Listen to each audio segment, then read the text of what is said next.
जय माता दी दोस्तों, मैं शैली स्वागत करती हूँ आपके हमारे चैनल 555 एंजलिक गाइडेंस पे, जो कमिटेड है आपकी जर्नी को इजी बनाने एंड जल्दी कंप्लीट कराने के लिए। इसी रिगार्डिंग आज का वीडियो है। और आज के वीडियो को स्टार्ट करने से पहले पूरा चार्ज देते हैं गणपति बप्पा, माता रानी, बाबा शिव को, एंजल्स एंड सिस्टर्स को, ताकि आपको बेस्ट हेल्पफुल वीडियो प्रोवाइड की जा सके।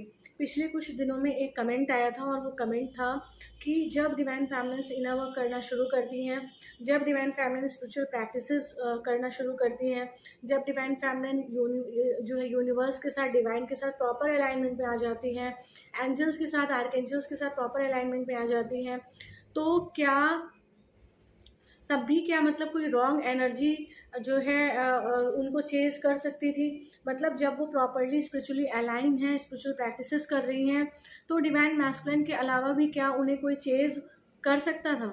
इसका आंसर हम इस वीडियो में जानेंगे। तो ये प्रश्न था, जिनका भी प्रश्न था उनका ये आंसर है, और बहुत सारी डिवाइन सोल्स के लिए ये गाइडेंस भी होगी।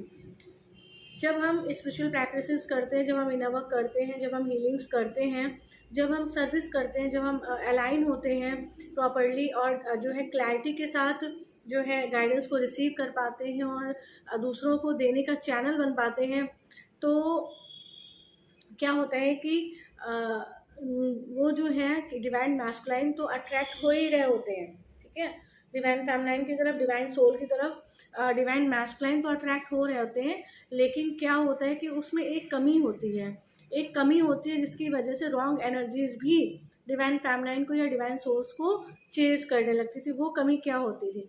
उन कमी को दो तरीकों में डिफाइन किया जा सकता है। पहली कमी क्या है? पहली कमी है कि डिवाइन फेमिनाइन जिन्होंने इनर वर्क करना, स्पिरिचुअल प्रैक्टिसेस करना सब कुछ शुरू किया है, क्लैरिटी के साथ सब कुछ कर रहे हैं, ठीक है, गाइडेंस फॉलो कर रहे हैं, सब कुछ कर रहे हैं, लेकिन सब कुछ करने के साथ साथ वो जब अपने डिवाइन मैस्कुलाइन को विजुलाइज करते हैं, वो जो अपने डिवाइन मैस्कुलाइन का चेहरा बनाते हैं, वो चेहरा किसी कार्मिक का है। समझ रहे हैं? मतलब डिवाइन फेमिनाइन को ये क्लैरिटी नहीं है कि वो पर्सन इनका ट्विन फ्लेम है या नहीं है। हालांकि ट्विन फ्लेम शब्द को खंडित बोला हुआ है माता रानी बाबा शिव ने, लेकिन क्योंकि बहुत सारे जो डिवाइन सोल्स हैं वो इसी वर्ड को अंडरस्टैंड करते हैं, केवल उनको अंडरस्टैंड कराने के लिए यहाँ पर इस वर्ड को यूज़ किया जाता है।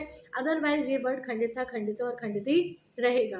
तो जो डिवाइन मैस्कुलाइन है, उनका जो फेस बनाते हैं जो डिवाइन, वो किसी कार्मिक पार्टनर का बना लेते हैं। तो जितनी स्पिरिचुअल प्रैक्टिसेस डिवाइन सोल कर रही, डिवाइन फेमिनाइन कर रही है, लेकिन विजुलाइजेशन किसी कार्मिक का कर रही है। जो एनर्जीज थी वो जा रही कार्मिक के पास, जो मतलब सब कॉन्शियसली, अनकॉन्शियसली डिवाइन फेमिनिन के अंदर जो डिवाइन मैस्कुलाइन को अपनी ओर मतलब खींचने का जो भाव होता था, वो भाव के साथ एनर्जी कनेक्ट होगी कार्मिक की। अब डिवाइन फेमिनिन स्पिरिचुअल प्रैक्टिसेस कर रही, इनर वर्क कर रही, हीलिंग कर रही, सब कुछ कर रही, लेकिन वो क्या कर रही है? रॉन्ग एनर्जी को, कार्मिक पार्टनर को अट्रैक्ट कर रही थी, क्योंकि उसे लगता था कि वो पर्सन उसका डिवाइन पार्टनर है, वो पर्सन उसका जो है डिवाइन मैस्कुलाइन है। इस गलतफहमी की वजह से, इस इल्यूजन की वजह से रॉन्ग एनर्जीज भी डिवाइन फेमिनाइन को चेज करने लगती थी। ये पहली गलती जो डिवाइन फेमिनाइंस के द्वारा होती थी। दूसरी गलती क्या होती थी? दूसरी गलती ये होती थी कि डिवाइन फेमिनाइंस जब अपनी जर्नी के इनिशियल पार्ट में होती हैं, तो धीरे धीरे धीरे धीरे यूनिवर्स उन्हें गाइड करते हैं, धीरे धीरे धीरे उनके तक वो गाइडेंस पहुँचते हैं, वो वीडियोस पहुँचते हैं। लेवल होता है, जैसे कोई बच्चा कभी नर्सरी में जाता है, फिर प्री में जाता है, फिर जूनियर में जाता है, तो इस तरीके से उसके लेवल्स होते हैं। तो जब कोई डिवाइन फेमिनाइन, डिवाइन सोल जब आती है किसी उसमें मतलब किसी में एंटर करती है स्पिरिचुअल जर्नी में, तो बहुत बेसिक से स्टार्ट करती है। बेसिक से स्टार्ट करने की वजह से उस टाइम उसकी प्रॉपर सोल कॉन्शियसनेस की स्टेज नहीं होती, वो बॉडी कॉन्शियसनेस में रहते रहते रहते रहते रहते ईश्वर के साथ योग युक्त रहती है, यूनाइट रहती है। धीरे धीरे जब लेवल क्रॉस करती जाती, तब उसको पूरी कंप्लीट सोल कॉन्शियसनेस की नॉलेज हो पाती है कि कंप्लीट सोल कॉन्शियसनेस में कैसे टिकना है। तो क्योंकि बॉडी कॉन्शियसनेस ख़त्म नहीं हुई थी, स्पिरिचुअल प्रैक्टिस करने के बाद भी बॉडी कॉन्शियसनेस ख़त्म नहीं हुई, इसलिए हिसाब किताब ख़त्म नहीं हुए। हिसाब किताब ख़त्म नहीं हुए तो हिसाब किताब से जुड़ी हुई जो आत्माएं, जीवात्माएं थी, वो भी जो है क्या होती थी? अट्रैक्ट होती थी, क्योंकि बॉडी कॉन्शियसनेस ख़त्म नहीं हुई थी। जब बहुत हायर लेवल पे पहुंच जाते हैं, पता चल जाता है कि कैसे 24 आवर्स जो है 24/7 जो है बिल्कुल सोल कॉन्शियसनेस में स्थित रहना है। तो आत्मा जब सोल प्रकृति में ही सोल में चली गई, तो हिसाब किताब भी ख़त्म, हिसाब किताब इमर्ज होने से परे हो गए, तो कोई रॉन्ग एनर्जी अट्रैक्ट होने से परे हो गई, कोई wrong energy divine family divine soul को अट्रैक्ट करने से भी परे हो जाती है। तो बेसिकली इसके पीछे ये रीज़न रहता है। तो ये बहुत ही ज़्यादा स्पेशल गाइडेंस है, बहुत ज़्यादा स्पेशल नॉलेज है, बहुत वही नॉलेज है जो हर किसी को प्राप्त नहीं होती है।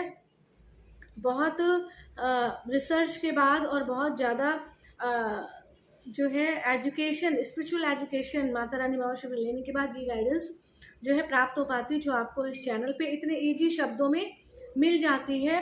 उसके लिए वो जो है प्रॉपर्ली हमें सिखाते हैं, वो एक्सपीरियंस कराते हैं वो चीज़ें, फिर यहाँ पर गाइडेंस में 5-6 मिनट की वीडियो में आपको दे देते हैं, जो आपके जीवन को ही डिवाइनली चेंज करने का पूरी ताकत रखता है, जो वीडियो और गाइडेंस। तो ये हेल्प आपको यहाँ पर इस वीडियो और गाइडेंस से मिलती है। तो अगर आपको ऐसा लगता है कि जब आप स्पिरिचुअल प्रैक्टिस करेंगे तो केवल राइट एनर्जीज अट्रैक्ट होंगी, ऐसा नहीं।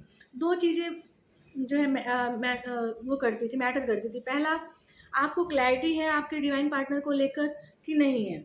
अगर गलत इंफॉर्मेशन के साथ जा रहे हैं तो गलत इंफॉर्मेशन ही अट्रैक्ट होगी, गलत एनर्जीज ही अट्रैक्ट होगी। दूसरी बात, बॉडी कॉन्शियसनेस पूरी तरह से ख़त्म नहीं हुई तो हिसाब किताब कैसे ख़त्म हो जाएंगे, हिसाब किताब ख़त्म नहीं तो वो एनर्जीज भी अट्रैक्ट हो सकते थे। हाँ, अगर डिवाइन सोल, डिवाइन फेमिनाइन पूरी तरह के सोल कॉन्शियसनेस में स्थित हो जाए तो उसके हिसाब किताब भी खत्म हो गए, कोई रॉन्ग एनर्जी भी अट्रैक्ट नहीं होगी और उसकी दिव्यता दिन प्रतिदिन बढ़ती चली जाएगी। तो ये आज की गाइडेंस थी, आज की हेल्प थी। आई होप आपको हेल्प पसंद आई होगी, वीडियो पसंद आई होगी। अगर हेल्प पसंद आई हो, वीडियो पसंद आई हो तो वीडियो को लाइक करना बिल्कुल ना भूलें, चैनल को सब्सक्राइब करें, नोटिफिकेशन बेल पर क्लिक करें ताकि आपको ऐसी हेल्पफुल वीडियोज़ के लिंक टाइम टू टाइम मिलते रहे। और लाइक कमेंट शेयर करना बिल्कुल भी मत भूलिएगा, इससे आपका भी गुड कर्मा क्रिएट होता है। चलिए मिलते हैं अपने नेक्स्ट वीडियो में कुछ ऐसे tips tricks help and guidance के साथ जो आपकी जर्नी को इजी बनाए एंड जल्दी कंप्लीट कराए। Till then take very very good care of yourself दोस्तों। Love yourself, love your divine and do your journey honestly. जय माता दी।